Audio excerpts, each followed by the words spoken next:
Hello guys, कैसे हो आप लोग। चलिए आज बात करते हैं चैप्टर नंबर 6। और चैप्टर नंबर 6 जो हमारा है वो है पादपों में जल अवशोषण एवं रसारोहण। इंग्लिश में बात करें तो वाटर एब्जॉर्प्शन एंड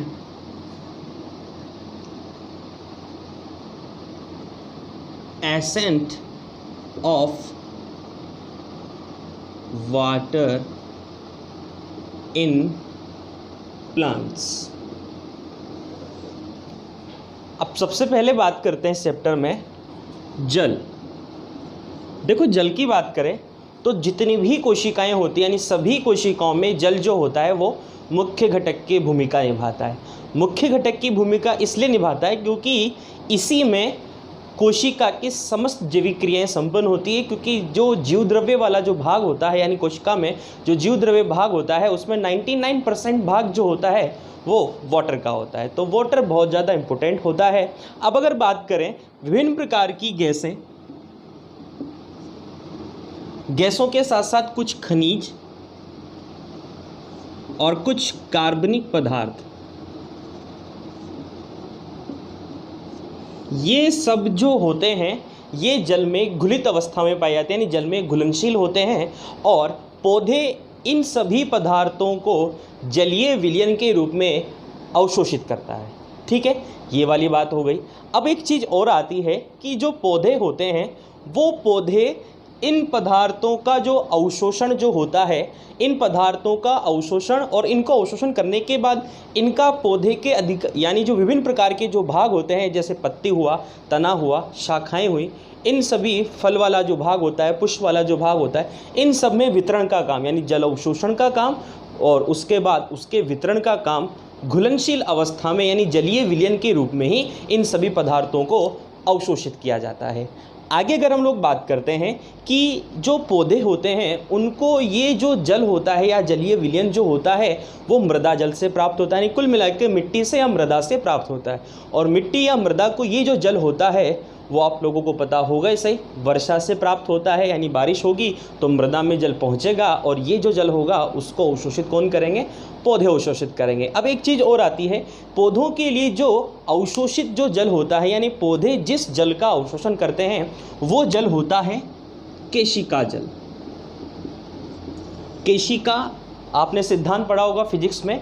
केशिका का मतलब होता है ऐसी नलिका नुमा संरचना जो बिल्कुल महीन बारीक बाल जैसी संरचना के रूप में होती है, यानी बहुत ज़्यादा बारीक होती है, उसे कहा जाता है केशिका जल। ठीक है, जैसे एक फॉर एग्जांपल आप लोगों ने वैसे पढ़ रखा होगा, जैसे खेत की जुताई करते हैं तो खेत की जुताई में जो विभिन्न प्रकार की जो जल होता है वो जल जब एक स्थान से दूसरे स्थान पर गति करता है तो वो केशिकातु के सिद्धांत पर ही करता है। जैसे टावल का एक कोना जो होता है वो गीला हो जाता है तो आपने देखा होगा आधा टावल गीला हो जाता है, तो वो केशिकातु के सिद्धांत पर ही जल जो होता है वो आगे बढ़ता है नली के रूप में। ठीक है, अब आगे अगर बात करें तो जल के प्रकारों की अगर हम लोग बात करें तो जल के प्रकारों में सबसे पहला जो प्रकार आता है, या सीधी सादी सिंपल डेफिनेशन की बात करें तो जल के प्रकार। अब जल के प्रकार में जल दो प्रकार का होता है, एक तो होता है अपवाहित जल और दूसरा होता है मृदा जल। अब अपवाहित और मृदा जल का मतलब होता क्या है? जैसे अपवाहित जल की हम लोग बात करें तो अपवाहित जल का मतलब ये होता है कि जैसे बरसात हुई, काफ़ी तेज़ बारिश हुई और तेज़ बारिश होने से जो जल होता है मृदा के ऊपर से बहता हुआ नदी, तालाब, समुद्र में जाकर मिल जाता है और वह मृदा तक नहीं पहुंच पाता है, तो वो जल होता है अपवाहित जल, यानी बहकर निकल जाता है। बहकर निकलने वाला जल जो होता है वो अपवाहित जल कहलाता है। उसके बाद मृदा जल की हम लोग अगर बात करें तो मृदा जल ऐसा जल होता है जो बहुत धीमी गति से होने वाली जो बारिश होती है तो उसमें वो भूमि में रम जाता है। यानी कुल मिला के ये होता है कि जो धीमी बारिश होती है तो धीमी बारिश में होने पर क्या होता है कि वो जो जल होता है, बारिश का जल जो होता है वो भूमि में ठहर जाता है, रुक जाता है। वही जल जो होता है वो पौधों के लिए प्राप्य जल होता है। अब ये जो मृदा जल जो होता है ये भी कई प्रकारों का होता है। जैसे बात करते हैं, सबसे पहला जल हम केशिका जल की ही बात कर लेते हैं, केशिका जल।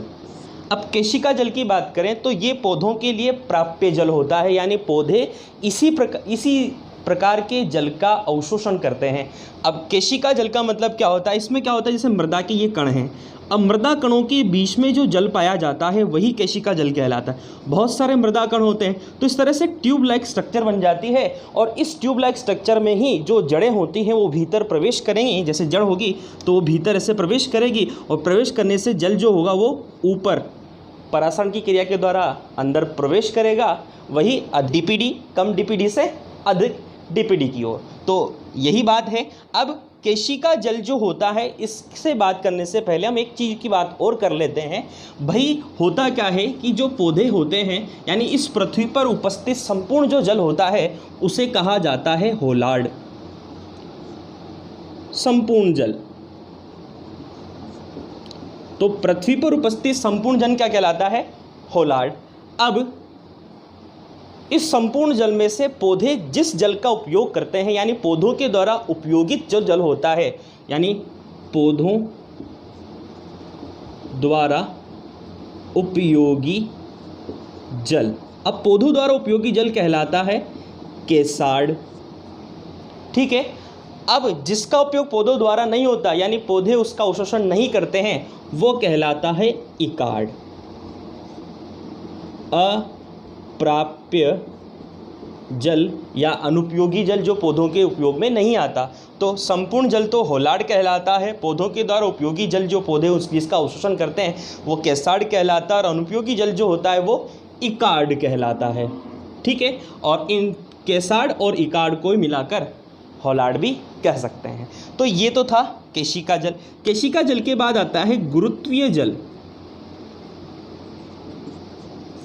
देखो, गुरुत्वीय जल की बात करें तो पृथ्वी की भूगर्भ में पाया जाने वाला जो जल होता है वो गुरुत्वीय जल कहलाता है। ये भी पौधों के लिए अप्राप्य जल होता है, पौधे इसका अवशोषण नहीं करते, यानी अनुपयोगी होता है पौधों के लिए। जो बोरिंग करके जो पानी निकाला जाता है, जो जैसे ट्यूबवेल से या जैसे पाइप, जैसे हैंडपम्प जो होता है उसमें, तो ये जल वहाँ का मतलब गुरुत्वीय जल, पृथ्वी के भूगर्भ में पाया जाने वाला जल। एक जल होता है रासायनिक जल। अब रासायनिक जल की अगर हम लोग बात करें तो रासायनिक जल क्या होता है, विशेष प्रकार के रासायनिक विलयन होते हैं, और सभी रासायनिक विलयनों में आप लोगों को पता है जल होता है। तो विभिन्न प्रकार के रासायनिक विलयनों का जो जल होता है वो भी पौधों के लिए अप्राप्य जल होता है। तो रासायनिक जल भी पौधों के लिए अप्राप्य होता है, अनुपयोगी होता है। एक होता है आर्द्रताग्राही जल, आर्द्रताग्राही जल।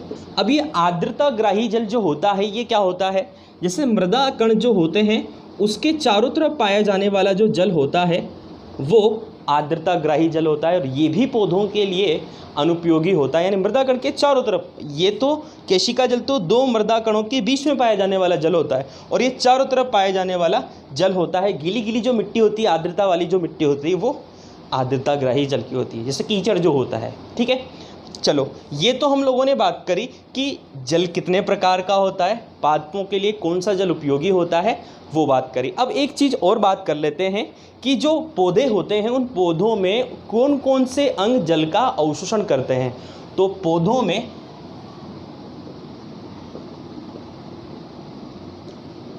अवशोषी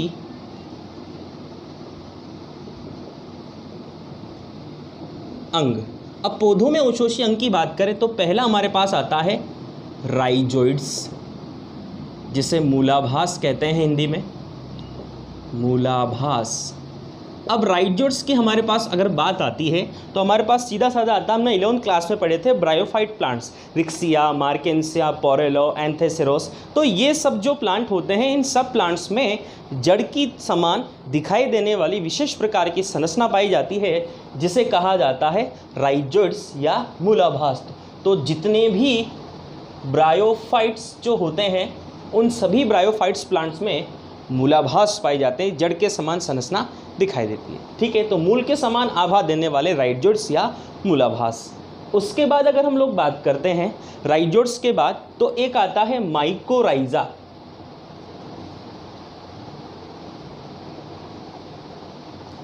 ये माइकोराइजा जो होता है इसे बोलते हैं कवक मूल। अब कवक मूल या माइकोराइजा की बात करें तो कुछ उच्च श्रेणी के पादप होते हैं जिनकी जड़ों में कुछ कवक सहजीवी संबंध दर्शाते हैं, जिसे कहा जाता है माइकोराइजा। अब माइकोराइजा जैसे जिम्नोस्पर्म जो पादप होते हैं, तो जिम्नो व फंजाई, तो जिम्नो और फंजाई जो होते हैं उनके बीच का जो सहजीवी संबंध होता है उसे कहा जाता है माइकोराइजा। हमने 11th क्लास में बात करी थी। तो उनकी जड़ों में सहजीवी के रूप में संबंध किसका पाया जाता है? कवक मूल, यानी मूल में रहने वाले कवक माइकोराइजा। तो ये भी जल का अवशोषण करने में सहायता करते हैं। ठीक है, उसके बाद बात करते हैं आगे, तो आती है रूट। अब रूट की बात करें तो जितने भी जिम्नोस्पर्म और उसके बाद एंजियोस्पर्म जो प्लांट होते हैं, जिम्नोस्पर्म प्लांट और एंजियोस्पर्म प्लांट जो होते हैं, उन सभी जिम्नोस्पर्म प्लांट और एंजियोस्पर्म प्लांट जो होते हैं उनमें जड़ पाई जाती है। आगे अगर हम लोग बात करते हैं तो एक चीज और आती है हमारे सामने, वेलामन टिश्यू। अब वेलामन टिश्यू होता क्या है? वेलामन टिश्यू के बारे में हम लोग 11th क्लास में भी बात करी थी कि कुछ एफीफाइट प्लांट होते हैं जिन्हें हम हिंदी में अधिपादप बोलते हैं। ये अधिपादप जो होते हैं, जैसे दीवारें जो होती हैं, दीवारों की जो दरारें होती हैं, उनमें उगते हैं और ये क्या करते हैं, वायुमंडल की जो आर्द्रता होती है उस वायुमंडल की आर्द्रता या नमी को अवशोषित करते हैं, जिसके लिए इनमें विशेष प्रकार का ऊतक पाया जाता है जिसे कहा जाता है वेलामन टिश्यू। और ये जो वेलामन जो टिश्यू होता है, यही वेलामन टिश्यू जो होता है वो पादपों में जल के अवशोषण का महत्वपूर्ण ऊतक होता है। तो ये वेलामन टिश्यू। तो ये सारे चीज़ें हम लोगों ने बात करी कि कुछ पादपों में किस प्रकार से अलग अलग अंगों के द्वारा जल का अवशोषण होता है। अब आगे बात करते हैं जल अवशोषण के मार्ग की।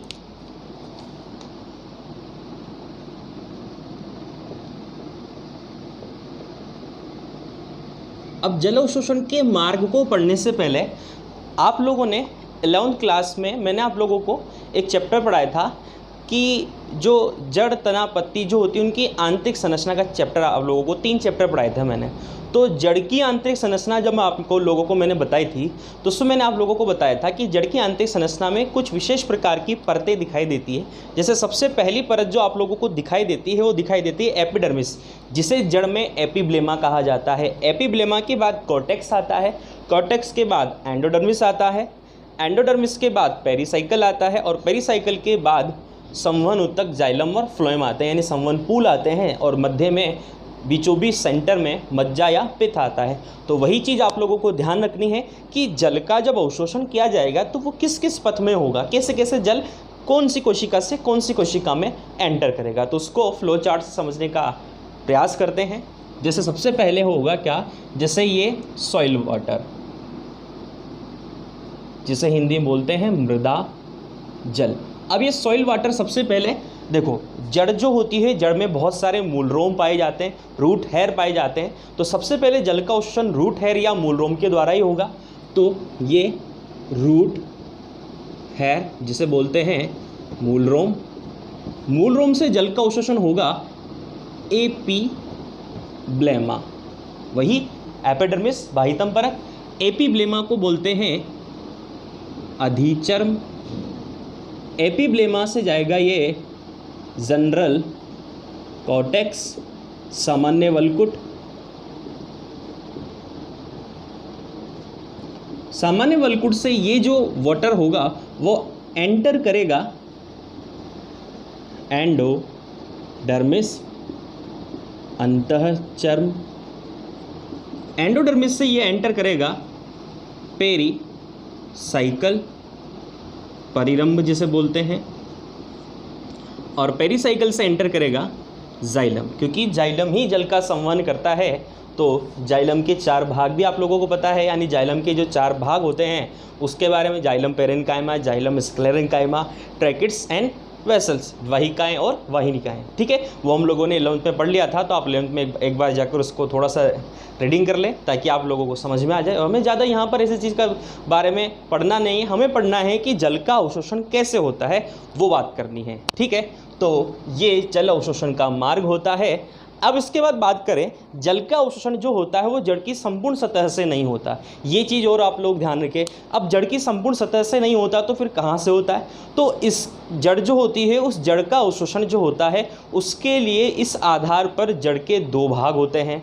पहला जो भाग होता है उसे कहते हैं परिपक्वन क्षेत्र, और दूसरा भाग होता है तरुण क्षेत्र। तरुण क्षेत्र मतलब नया क्षेत्र, परिपक्वन क्षेत्र मतलब जो परिपक्व हो गई, जिसकी कोशिकाएं परिपक्व हो चुकी हैं। ठीक है, तो वो परिपक्वन क्षेत्र होता है। अब जल का जो अवशोषण होता है वो तरुण क्षेत्र से होता है। तरुण क्षेत्र से इस वजह से होता है क्योंकि यहाँ की कोशिकाएं नई कोशिकाएं होती हैं, और इसी तरुण क्षेत्र में बहुत सारे मूलरोम पाए जाते हैं। तो वो जो मूलरोम जो होते हैं, उसी मूलरोम की वजह से जल का अवशोषण इसी क्षेत्र में होता है। परिपक्वन क्षेत्र में इसलिए नहीं होता क्योंकि इन कोशिकाओं में लिग्निन और सुबेरिन का जमाव हो जाता है, यानी लिग्नीकरण और सुबेरिनकरण होने की वजह से यहाँ की कोशिकाएं, जो कोशिकाओं की जो भित्ति होती है वो जल के लिए अपारगम्य हो जाती हैं। तो परिपक्वन क्षेत्र में जल का अवशोषण नहीं होता है।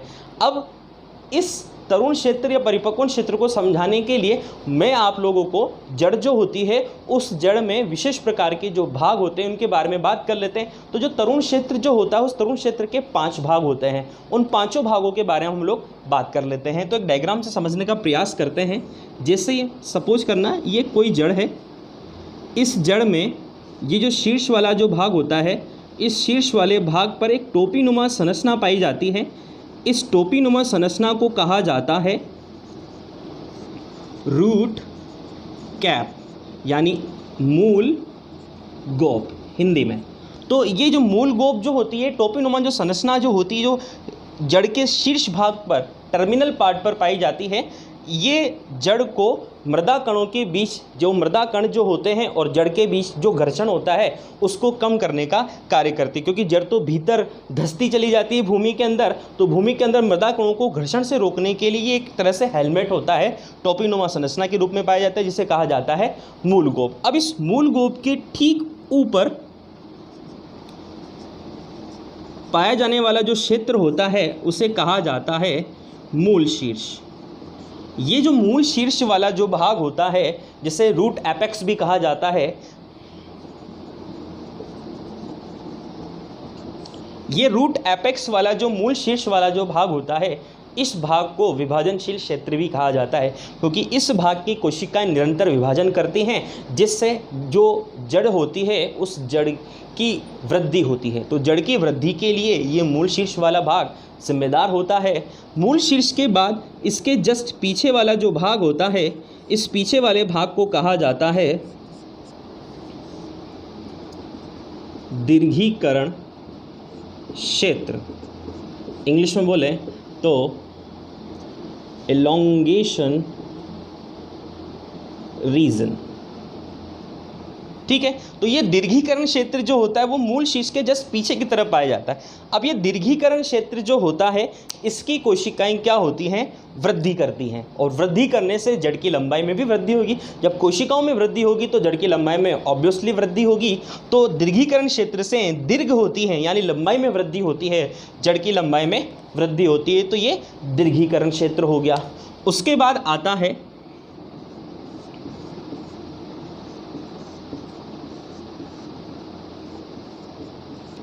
ये बहुत सारे, इसे बोलते हैं मूल रोम क्षेत्र, रूट हेयर रीजन।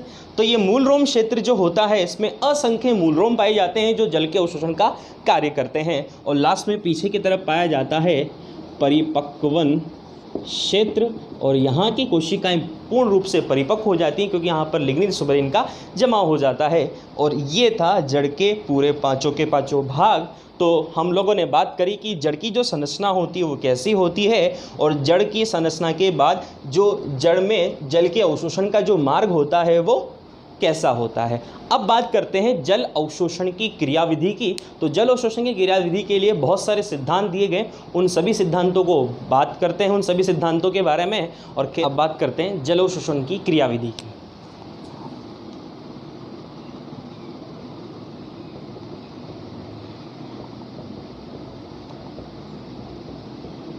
क्रियाविधि तो जलोशोषण की क्रियाविधि की अगर हम लोग बात करें तो जलोशोषण की क्रियाविधि जो होती है यानी जल के जो अवशोषण जो होता है वो दो प्रकार से होता है। पहला होता है सक्रिय जल अवशोषण और दूसरा है निष्क्रिय जल अवशोषण। अब पहले बात कर लेते हैं सक्रिय जल अवशोषण की।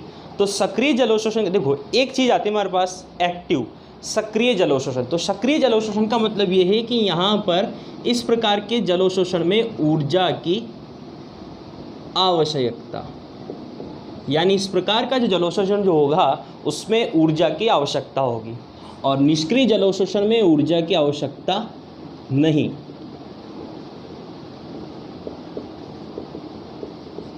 तो निष्क्रिय जल अवशोषण में ऊर्जा की कोई आवश्यकता नहीं होती और सक्रिय जल अवशोषण में ऊर्जा की आवश्यकता होती है।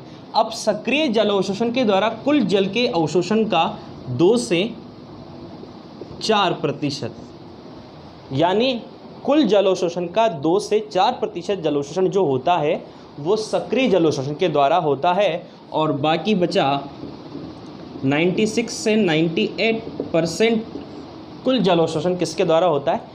निष्क्रिय जल अवशोषण, यानी बिना किसी ऊर्जा की आवश्यकता के जल आसानी से अवशोषित कर लिया जाता है। ठीक है, तो देखो हम बात करते हैं सबसे पहले सक्रिय जल अवशोषण। अब सक्रिय जल अवशोषण जो होता है वो 2 प्रकार का होता है। पहला होता है परासरणीय सक्रिय जल अवशोषण, और एक होता है अपरासरणीय सक्रिय जल अवशोषण। ठीक है, पहले बात करते हैं परासरणीय सक्रिय जल अवशोषण की। तो देखो पहली चीज़ तो आपको ये कॉन्सेप्ट इससे पहले वाले चैप्टर नंबर जो 5 हम लोगों ने बात करी थी कि डीपीडी, उसके बाद परासरण दाब, विसरण दाब, विलेय, विलायक, विलेय, इन सब के बारे में मैंने सारे कॉन्सेप्ट आप लोगों को बता दिए। तो जिन्होंने भी वो वाला चैप्टर नहीं पढ़ा हो पहले उस चैप्टर को पढ़े, तभी आपको ये आगे वाली चीज़ समझ में आएगी। तो बात करते हैं परासरणीय सक्रिय जल अवशोषण। तो परासरणीय सक्रिय जल अवशोषण में होता क्या है कि जो मूल रोम जो होता है उस मूल रोम की जो सांद्रता होती है वो मृदा जल से अधिक हो जाए। दोबारा समझो, जड़ जो होती है, जड़ में मूल रोम होते हैं। अब मूल रोम के अंदर अगर विलेय पदार्थ ज़्यादा हैं और जल कम है तो जड़ें क्या करेंगी? जल का अवशोषण करेंगी। वही अधिक सांद्रता से कम सांद्रता की तरफ जल का अवशोषण होगा। तो वही बात है कि जड़ों के अंदर अगर जल की कमी हो जाती है, इसका सीधा साधा मतलब ये है कि मूल रोम या जड़ की सांद्रता अगर मृदा जल से अधिक हो जाती है तो जल जो होगा वो परासरण के नियमों का पालन करते हुए मृदा जल से जल जो होगा वो अपनी अधिक सांद्रता से कम सांद्रता की तरफ भीतर की तरफ प्रवेशित होगा। अब यहाँ पर जो ऊर्जा का जो उपयोग होता है वो अप्रत्यक्ष रूप से होता है। ठीक है, दूसरी बात करते हैं, अगर डीपीटी की फॉर्म में इसको बात करें तो डीपीटी की फॉर्म का मतलब क्या होता है? डीपीटी का मतलब क्या होता है? विसरण दाब न्यूनता, यानी जल की रिक्वायरमेंट, जल की कमी। तो आप लोगों को पता है जल हमेशा किधर से किधर चढ़ता है? कम डीपीडी से अधिक डीपीडी की तरफ। जल की मांग कहाँ पर ज़्यादा है? मूल रोम वाले भाग में, यानी मूल रोम में डीपीडी क्या है? कम या ज़्यादा। तो देखो सबसे पहले तो मृदा जल में विलायक यानी जल बहुत ज़्यादा है, और जो मूल रोम जो होता है उस मूल रोम में डीपीडी क्या रहेगा, ज़्यादा। तो कम डीपीडी से अधिक डीपीडी की तरफ जल चढ़ेगा। क्यों चढ़ेगा? क्योंकि मृदा जल में जल ज़्यादा है, जल को आवश्यकता किसकी है, यानी मृदा यानी जो मूल रोम है उस मूल रोम को किसकी आवश्यकता है, मृदा जल की, यानी जल की आवश्यकता है। तो मूल रोम जो होता है उस मूल रोम में जल की मांग है, विसरण दाब न्यूनता, जल की मांग। यहाँ पर विसरण दाब न्यूनता क्या है, बहुत ज़्यादा, और मृदा जल में विलायक जो है वो बहुत ज़्यादा है, यानी जल बहुत ज़्यादा है, विलायक बहुत ज़्यादा है, इसलिए यहाँ पर जो डीपीडी होगा वो कम होगा। तो जल कम डीपीडी से अधिक डीपीडी की ओर चढ़ता है। अगर इसको डायग्राम समझने की कोशिश करें, जैसे सपोज करना ये जड़ है, ठीक है, और ये मृदा और मृदा में उपस्थित जल है। यहाँ पर डीपीडी जो होगा वो क्या रहेगा, ज़्यादा, क्योंकि यहाँ पर जल की क्या है, मांग। अब जल की मांग अधिक है यानी विसरण दाब न्यूनता बहुत ज़्यादा है, और यहाँ पर जल बहुत ज़्यादा है पहले से, तो जल कहाँ चढ़ेगा, भीतर की तरफ, यानी जड़ के अंदर। तो यहाँ पर डीपीडी यानी इसका डीपीडी जो होगा मृदा जल, ये क्या है, मृदा जल, और ये मानो मूल रोम। तो मूल रोम में डीपीडी ज़्यादा और मृदा जल में जो डीपीडी होगा वो कम होगा। तो जल जो होगा वो कम डीपीडी से अधिक डीपीडी की तरफ। एक कॉन्सेप्ट तो ये, या फिर सीधा साधा आप ये देख लो कि मृदा जल में जल ज़्यादा है और मूल रोम जो है उसमें जल नहीं है। तो आप लोगों को परासरण का नियम क्या बोलता है कि जो विलायक के अणु होते हैं या जल के अणु जो होते हैं वो अपनी अधिक सांद्रता से कम सांद्रता की तरफ गति करेंगे। तो मृदा जल से विलायक के अणु कहाँ जाएंगे, मूल रोम में प्रवेश करेंगे। और यहाँ पर जो ऊर्जा जो होती है उसका उपयोग जो होता है वो अप्रत्यक्ष रूप से होता है, और ज़्यादातर यहाँ पर परासरण का नियम जो फॉलो होता है वो होता है जब जल जो होगा वो पेरिसाइकिल से जाइलम में प्रवेश होता है, वहाँ पर जल इसी नियम से फ्लो होगा, ठीक है। तो जितने भी शाखीय पौधे होते हैं उन शाखीय पौधों में परासन्य सक्रिय जलोशोषण के द्वारा ही जल का अवशोषण किया जाता है। जितने भी शाखीय पौधे होते हैं, देखो शाखीय मतलब बहुत छोटे पौधे, नन्हे पौधे, जो 1 वर्षीय पादप जो होते हैं वो शाखीय पौधे, यानी जितने भी फसलें होती हैं वो। अब बात करते हैं अपरासन्य सक्रिय जलोशोषण की। तो अपरासन्य सक्रिय जलोशोषण की हम लोग बात करें तो यहाँ पर क्या होगा कि इसका उल्टा, यहाँ मैंने आप लोगों को क्या बताया था कि मूल रोम की सांद्रता जो होगी वो किससे ज़्यादा होगी, मृदा जल से अधिक। अब यहाँ समझो, यहाँ पर क्या होगा, मूल रोम की सांद्रता मृदा जल से कम, यानी इसका उल्टा, यानी इसका मतलब ये होगा कि मृदा जल में विलेय पदार्थों की मात्रा ज़्यादा है, इसकी वजह से मृदा जल जो होगा उसमें विलेय ज़्यादा है तो जल कम हो गया। और यहाँ पर जड़ में बहुत सारा जल है, ठीक है, इसके सापेक्ष तो यहाँ जल अधिक है और यहाँ जल कम है। और यहाँ क्या हो रहा था, यहाँ जल अधिक है और यहाँ जल कम है, तो इसका मतलब क्या होगा, जैसे सपोज करना ये मूल रोम है, ठीक है, और ये मृदा जल है, ठीक है। तो मूल रोम जो होगा उसमें जल अधिक है और यहाँ जो मृदा जल है वहाँ पर जल कम होगा। अब परासरण का नियम तो क्या कहता है कि जल के अणु जो होंगे वो अपनी अधिक सांद्रता से कम सांद्रता, तो जल के अणु अधिक यहाँ है तो क्या मूल रोम से जल मिट्टी में आएगा, ऐसा थोड़ी हो सकता है। तो फिर क्या होता है, इस अपरासन्य सक्रिय जलोशोषण के द्वारा जल का यहाँ पर अवशोषण किया जाता है। ये चीज़ कहाँ पाई जाएगी, लवणीय मृदा जो होती है जहाँ पर लवण बहुत ज़्यादा है जल बहुत कम है, ठीक है। तो खनिज पदार्थ ज़्यादा है जल कम है, उस मिट्टी में क्या होगा कि वहाँ पर क्या होगा कि इस मृदा जल में जल कम होगा और खनिज पदार्थ ज़्यादा है, इस वजह से ये कंडीशन होगी कि वहाँ पर सांद्रता जो होगी मूल रोम की सांद्रता मृदा जल से क्या हो जाएगी, कम होगी। तो उस कंडीशन में क्या होगा कि हमें जल का अवशोषण करना है। तो फिर क्या होता है, यहाँ पर प्रत्यक्ष रूप से देखो, यहाँ तो क्या किया था, देखो ऊर्जा का उपयोग तो इसमें भी किया जाएगा, इसमें क्योंकि हम क्या पढ़ रहे हैं, सक्रिय जलोशोषण जिसमें ऊर्जा की आवश्यकता होती है। तो यहाँ तो अप्रत्यक्ष रूप से जल का अवशोषण किया जाता है और यहाँ पर किस रूप में किया जाएगा, प्रत्यक्ष रूप से जल का अवशोषण किया जाएगा, क्योंकि यहाँ पर हमें क्या करना, खींचना है जल को। क्यों खींचना है? क्योंकि यहाँ पर बड़ी कठिनाई से जल खींचना पड़ेगा, क्योंकि यहाँ जल कम है और यहाँ जल ज़्यादा है। तो परासरण के नियम के बिना ही अपरासरणीय, कोई परासरण का नियम, क्योंकि परासरण का नियम तो क्या कहता है, अधिक जल यानी अधिक सांद्रता, जल के अणु अपनी अधिक सांद्रता से कम सांद्रता, लेकिन यहाँ क्या हो रहा है, कम सांद्रता से अधिक सांद्रता की तरफ अगर हमें खींचना है तो ऊर्जा देनी पड़ेगी। यानी कुल मिला के ये है कि घरों में जो नल जो होता है, पानी पाइप जो होता है, नल का पाइप जो मोटर होती है, मोटर क्यों चलाई जाती है? क्योंकि ऊर्जा खर्च करनी है, यानी मोटर लाइट से चलेगी तो ऊर्जा खर्च हो रही है, और ऊर्जा खर्च करके ही हम जल के अणु को खींचते हैं। यानी वाटर जो होता है वो जो मोटर होती है वो वाटर को खींचती है। तो यही बात है कि यूज़ कब किया जाएगा ऊर्जा का, जब जल बहुत कम मात्रा में होगा। तो बहुत कम मात्रा से जल को खींचने के लिए ऊर्जा का प्रत्यक्ष रूप से उपयोग किया जाता है और धक्के के साथ उसे मूल रोम से जाइलम तक पहुंचाया जाता है। तो कुल मिला के यहाँ पर ऊर्जा को प्रत्यक्ष रूप से उपयोग किया जाएगा और परासरण के नियमों को यहाँ पर लागू नहीं किया जाएगा, और बिना परासरण के नियमों को लागू किए बिना जल को मृदा जल से मूल रोम में अवशोषित कर लिया जाएगा।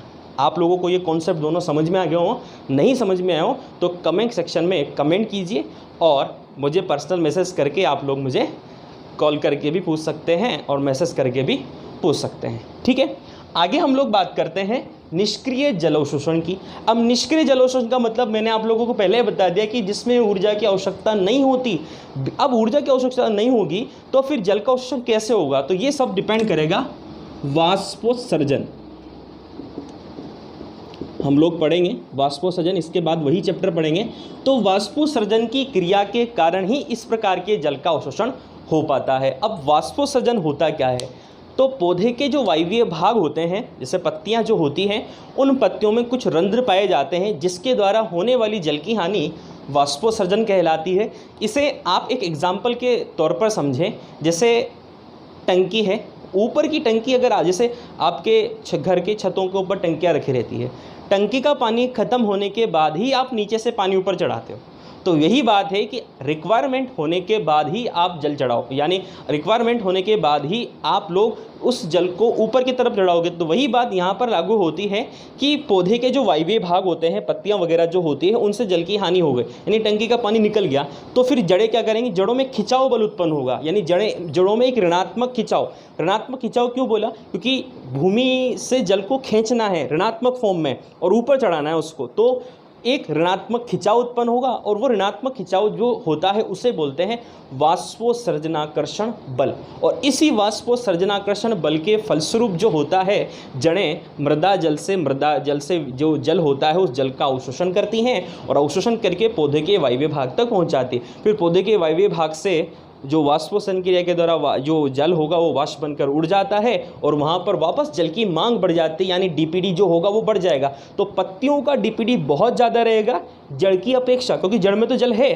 फिर जड़ों से वो ऊपर तने में जाएगा तो वहाँ डीपीडी और कम हो जाएगा। तो इस तरीके से जल की मांग जो होती है वो इस प्रकार से बढ़ती है। तो ये था निष्क्रिय जल अवशोषण। अब हम लोग एक चीज़ और बात कर लेते हैं कि जो पादप होते हैं उस पादपों में जल का जो मार्ग होता है वो कैसे होता है। भाई जड़ों के द्वारा, यानी जो जड़ होती है, जड़ में पाए जाने वाले जो मूल रोम होते हैं उसके द्वारा जल का अवशोषण तो कर लिया, लेकिन जल का अवशोषण करने के बाद ये पौधों में किस तरीके से प्रवाहित होता है उसके बारे में बात करते हैं। तो पादपों में जल के मार्ग के बारे में बात करते हैं। बात कर लेते हैं पादपों में जल के मार्ग की। पादपों में जल का मार्ग। अब पादपों में जल के मार्ग की अगर हम लोग बात करें तो फिर सीधी सादी बात हमारे सामने ये आती है कि जैसे पौधे में जो जड़ जो होती है जड़ के मूल रोम के द्वारा जल का अवशोषण होता है। तो जल के अवशोषण होने के बाद मूल रोम से जाइलम तक जब जल पहुंचता है तो विशेष प्रकार के प्रवाह के माध्यम से पहुंचता है। तो मूल रोम से जो जाइलम तक का जो प्रवाह होता है उसे पार्श्वीय प्रवाह कहा जाता है। पार्श्वीय प्रवाह अगर इंग्लिश में बोलें तो लैटेरल फ्लो। ठीक है, अब आगे हम लोग बात करते हैं भाई एक्चुअली में होता क्या है कि जो ये पार्श्वीय प्रवाह जो होते हैं वो पादपों में 3 प्रकार के होते हैं। पहला है हमारे पास एपोप्लास्ट पाथवे, जिसे इंग्लिश में बोलते हैं अपलवक प्रवाह। दूसरा है सिम्प्लास्ट पाथवे, जिसे बोलते हैं संलवक प्रवाह। और तीसरा है वैक्यूलर पाथवे, जिसे बोलते हैं रिक्तिकीय प्रवाह। अभी इन तीनों को समझने से पहले हम एक डायग्राम से समझने का इसको प्रयास करते हैं, क्योंकि डायग्राम से हमें जल्दी समझ में आएगा। ठीक है, तो देखिए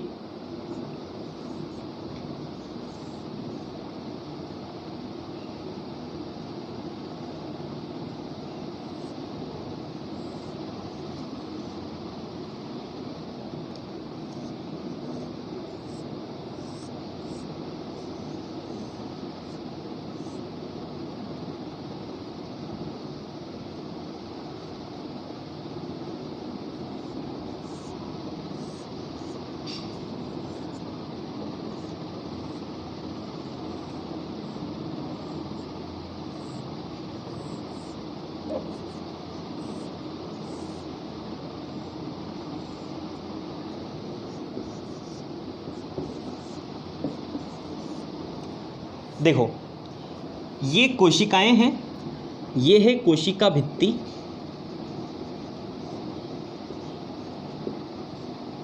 ये कोशिका झिल्ली,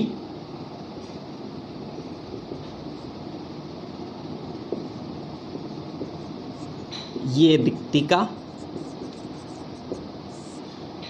और ये जीव द्रव्य या कोशिका द्रव्य। और उसके बाद ये होता है प्लाज्मोडेस्मेटा, जिसे जीव द्रव्य तंतु भी कहा जाता है। ये अंतराकोशिकीय अवकाश। ठीक है, अब देखो, सबसे पहले बात करते हैं अपलवक प्रवाह या एपोप्लास्ट पाथवे की। तो देखो, होता क्या है कि कोशिका की निर्जीव संरचनाएं, यानी पौधे के अंदर जल प्रवेशित हो गया वूलरोम के द्वारा। अब जैसे एपिब्लेमा की कोशिकाएं होती है, कॉर्टेक्स की कोशिकाएं होती हैं, एंडोडर्मिस की कोशिकाएं होती है, उसके बाद पेरिसाइकिल की सेल्स होती हैं, और उसके बाद जाइलम की सेल्स होती हैं। तो बात कर रहे हैं हम लोग कि जितनी भी कोशिकाएं जो होती हैं, उन कोशिकाओं की निर्जीव संरचनाएं। अब निर्जीव संरचनाओं में कोशिका भित्ति और उसके साथ साथ अंतराकोशिकीय अवकाश, यानी अगर जल का प्रवाह कोशिका भित्ति और कोशिकाओं के मध्य पाए जाने वाले अंतराकोशिकीय अवकाश के माध्यम से होता है, यानी जल कोशिका भित्ति और अंतराकोशिकीय अवकाश के माध्यम से प्रवाहित होता है। जैसे ये तो कोशिका भित्ति, ठीक है, और कोशिका भित्ति से अंतराकोशिकीय अवकाश के माध्यम से जल का प्रवाह जो होता है वो प्रवाह कहलाएगा एपोप्लास्ट पाथवे। ठीक है, यहाँ पर ये जो क्रिया होगी ये विसरण के द्वारा संपन्न होगी, यानी ये जो निर्जीव संरचना के द्वारा जब जल का प्रवाह होता है तो विसरण क्रिया के द्वारा संपन्न होता है। और यहाँ पर विसरण क्रिया के द्वारा संपन्न हो रहा है तो इसका मतलब यहाँ पर ऊर्जा भी बहुत कम आवश्यक होती है, यानी ऊर्जा आवश्यक नहीं होती, ऊर्जा की कोई आवश्यकता नहीं होती। ठीक है, आगे हम लोग बात करते हैं एपोप्लास्ट पाथवे के बारे में। एक चीज़ और आप लोगों को ध्यान रखनी है कि जो एंडोडर्मिस जो होती है, उस एंडोडर्मिस में विशेष प्रकार की कैस्पेरियन पट्टियाँ पाई जाती हैं। ये जो कैस्पेरियन जो पट्टियाँ जो होती हैं उनमें सुबेरिन का जमाव होता है, और सुबेरिन का जमाव होने की वजह से ये कोशिकाएं एक तरह से जल के लिए अपारगम्य हो जाती हैं।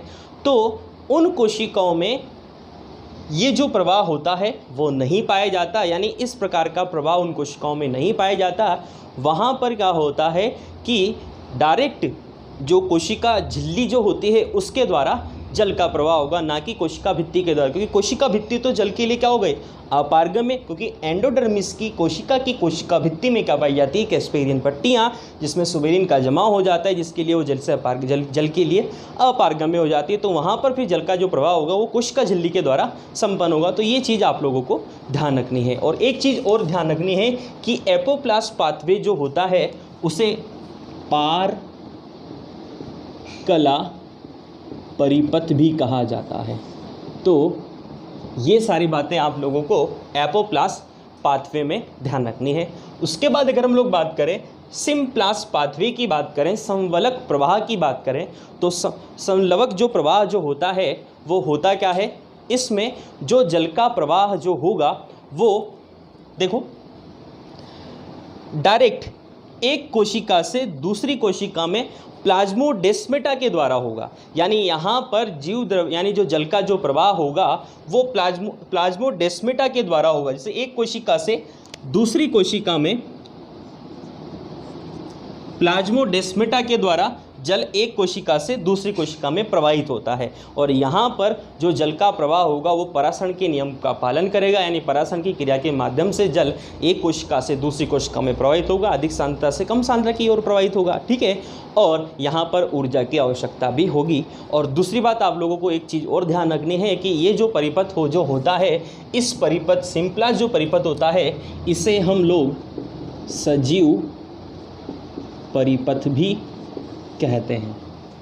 ठीक है, ये चीज़ आपको लोगों को ध्यान इसके बारे में रखनी। अब आता है वैक्यूलर पाथवे या रिक्तिका से संबंधित पाथवे। तो इसमें क्या होता है, जो जल का जो प्रवाह होगा वो सबसे पहले तो जल का जो एंट्रेंस जो होगा कोशिका में वो कोशिका झिल्ली के माध्यम से होगा। और कोशिका झिल्ली के माध्यम से होने के बाद जल जो होगा वो रिक्तिका की जो झिल्ली होती है उसे कहा जाता है टोनोप्लास्ट। तो टोनोप्लास्ट से जल रिक्तिका के भीतर प्रवेश कर गया, फिर एक रिक्तिका से दूसरी रिक्तिका में, एक कोशिका की रिक्तिका से दूसरी कोशिका की रिक्तिका में, फिर इस कोशिका से दूसरी कोशिका की रिक्तिका में जल का प्रवाह होता है। और यहाँ पर भी जल का जो प्रवाह होगा वो परासरण के नियम का पालन करेगा। और परासरण के नियम का पालन करें इसका मतलब यहाँ पर ऊर्जा की आवश्यकता होगी। तो ये हम लोगों ने बात कही पादपों में जल का जो मार्ग होता है। अब एक टॉपिक और बच रहा है, जल अवशोषण से संबंधित बात करते हैं। जल अवशोषण जो होता है उसको प्रभावित करने वाले कारकों की, इसमें सबसे पहला जो कारक आता है हमारे सामने वो आता है प्राप्य मृदा जल।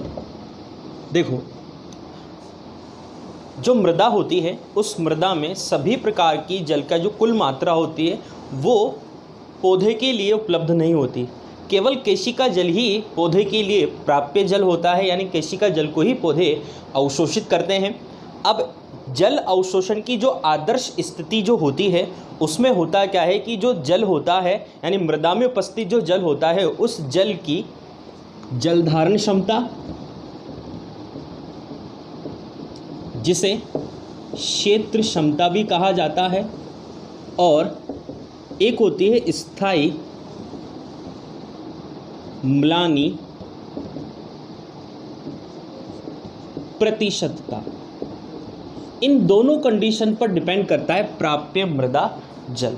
अब पहली बात करते हैं जल धारण क्षमता या क्षेत्र क्षमता की। तो गुरुत्वीय जल के बाद यानी गुरुत्वीय जो बल होता है उस गुरुत्व बल के बाद मृदा से निष्कासित जल की मात्रा के बाद मृदा में शेष बची जो मात्रा होती है वो जल धारण क्षमता या क्षेत्र क्षमता कहलाती है, यानी उस क्षेत्र में कितना जल प्रेजेंट है। स्थायी म्लानी प्रतिशतता की बात करें तो मृदा जल में उपस्थित वह प्रतिशतता या मृदा जल की वह प्रतिशतता जिसमें कोई भी पौधा पहली बार मुरझा जाता है, यानी मृदा में उपस्थित जल की वह प्रतिशत मात्रा जिसमें जो पौधा होता है वो पहली बार मुरझाता है। म्लानी शब्द का मतलब होता है मुरझाना, वो कहलाता है स्थायी म्लानी प्रतिशतता। और इन दोनों कंडीशन में ही जल का आदर्श स्थिति में अवशोषण किया जाता है। आगे बात करें, एक आता है दूसरा कारक मृदा वातन। वातन शब्द का मतलब होता है वायु, यानी अगर मृदा में मृदा वायु उपस्थित होगी तभी जल का अवशोषण होगा। तो दोमट जो मृदा होती है उस दोमट मृदा के कारण जल का आसानी से जल का अवशोषण हो जाता है तो जो दोमट मृदा होती है उसमें मृदावतन पर्याप्त मात्रा में होता है। तो इस दोमट मृदा में मृदा जल का जो अवशोषण होता है वो पर्याप्त मात्रा में होता है। और जल आक्रांत क्षेत्र जो होते हैं जिसमें मृदा जल ही होता है, मृदा वायु नहीं होती, उसे जल आक्रांत क्षेत्र कहा जाता है। जल आक्रांत क्षेत्र में जल का जो अवशोषण होता है वो न्यून या अत्यंत बिल्कुल कम या ज़ीरो होता है। ठीक है, उसके बाद बात करें मृदा के तापमान की, तो मृदा का तापमान जो होता है, सामान्यतः जल का जो अवशोषण होता है वो 20 से 30 डिग्री सेंटीग्रेड तापमान पर मृदा जल का अवशोषण आसानी से होता है। तो जल का अवशोषण सामान्य टेम्परेचर इन दोनों यानी 20 से 30 डिग्री सेंटीग्रेड के मध्य पर्याप्त मात्रा में जल का अवशोषण होता है। उसके बाद अगली बात करें तो लास्ट हमारे सामने आता है मृदा जल की सांद्रता। तो मृदा जल की सांद्रता का मतलब ये होता है, अगर मृदा जल में खनिज लवण की मात्रा ज़्यादा होती है तो उसकी सांद्रता अधिक होने के कारण जल का अवशोषण कम होगा। क्यों? क्योंकि विलायक की मात्रा जो होगी कम होगी और विलायक की मात्रा कम होने पर जल का अवशोषण कम हो जाएगा। तो मृदा जल की सांद्रता अगर अधिक होती है तो मृदा जल यानी जो जल का अवशोषण होगा वो बहुत कम होगा, और मृदा जल की सांद्रता कम होती है तो जल का अवशोषण सर्वाधिक मात्रा में होता है। तो ये हमारा टॉपिक जल अवशोषण कंप्लीट होता है। जल का अवशोषण कैसे होता है, किस प्रकार के मार्ग होते हैं, किस प्रकार का प्रवाह होता है, कौन कौन से अंग होते हैं जिसके द्वारा जल का अवशोषण होता है, तो सारी बातें हम लोगों ने कर